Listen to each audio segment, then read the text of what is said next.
നമസ്കാരം. ഈ ഓണക്കാലത്ത് അതിവ്യത്യസ്തമായ ഒരു കാഴ്ചയിലേക്കാണ് ഞാൻ നിങ്ങളെ കൂട്ടിക്കൊണ്ടു പോകുന്നത്.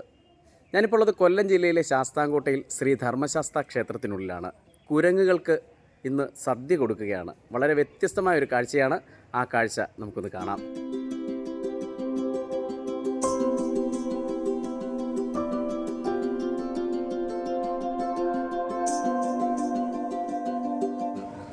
ശാസ്താംകോട്ട ക്ഷേത്രത്തിൽ വാനര സാന്നിധ്യം ഉള്ളതായിട്ടാണ് ദേവപ്രശ്നത്തിലും മറ്റൈതിഹ്യമനുസരിച്ചും വെളിവായിട്ടുള്ളത്.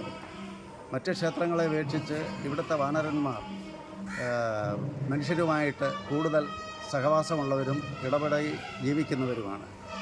ഒരു കാലത്ത് ഇവർക്ക് രാജഭരണകാലത്ത് പടിത്തരം തന്നെ ഉണ്ടായിരുന്നു വാനരന്മാരുടെ ഭക്ഷണത്തിൽ.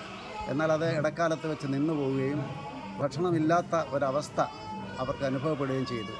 അങ്ങനെ ഇരിക്കുമ്പോഴാണ് തിരുവിതാംകൂർ ദേവസ്വം ബോർഡും ശാസ്താംകോട്ടക്കാരനായ ഒരു വിദേശ മലയാളി ബാലചന്ദ്രൻ പിള്ള കന്നിമേലരിയത്ത് അദ്ദേഹത്തിൻ്റെ കോൺട്രിബ്യൂഷനും കൂടെ ചേർത്ത് ഒരു എൻഡോവ്മെൻറ്റ് ഉണ്ടാവുകയും അതിൻ്റെ ഇൻട്രസ്റ്റ് ഉപയോഗിച്ച് ഇന്ന് ഇവിടെ ഭക്ഷണ ക്രമീകരണങ്ങൾ ചെയ്തിട്ടുള്ളതുമാണ്.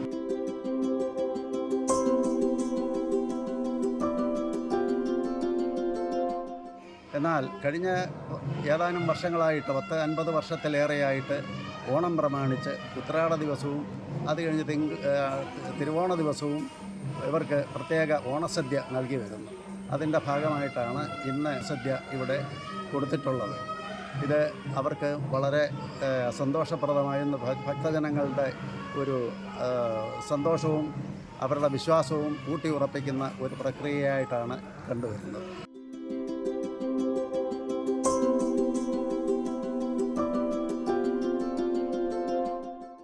കൂടുതൽ വാർത്തകളും വിശേഷങ്ങളും നിങ്ങളിലേക്ക് എത്താൻ ABC മലയാളം സബ്സ്ക്രൈബ് ചെയ്യുക, ബെൽ ബട്ടണും അമർത്തുക.